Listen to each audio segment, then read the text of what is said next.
ব্যক্তিত্ব ধরে রাখবেন কিভাবে? নাম্বার 1, শুনুন বেশি, বলুন কম। নাম্বার 2, কৌতুক করে হলেও মিথ্যা বলবেন না। নাম্বার 3, কথা দিয়ে কথা রাখার চেষ্টা করুন। নাম্বার 4, ভুল হলে তর্ক না করে সরি বলুন। নাম্বার 5, অকারণে এবং অপ্রয়োজনে হাসবেন না। নাম্বার 6, কোনো কথা না বলে ধীরে ধীরে কথা বলুন। নাম্বার 7, যা জানেন না তা নিয়ে বলতে যাবেন না। নাম্বার 8, অজানা বিষয় নিয়ে তর্কে দাঁড়াবেন না। নাম্বার 9, কাউকে বোঝাতে যাবেন না যে আপনি সেরা।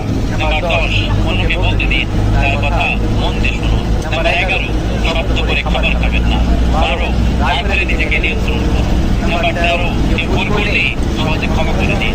নাম্বার 14, ছেঁড়া জামা জুতো পরবেন না। নাম্বার 15, সহজে কারোর কাছে হাত পাতবেন না। নাম্বার 16, অনেক খাওয়ান কিন্তু কারোর কাছে দাবি করে খাওয়াবেন না। নাম্বার 17, সবার সামনে এলে আগে অন্যকে দিন। নাম্বার 18, ছোট বড় সবাইকে সম্মান করে কথা বলুন।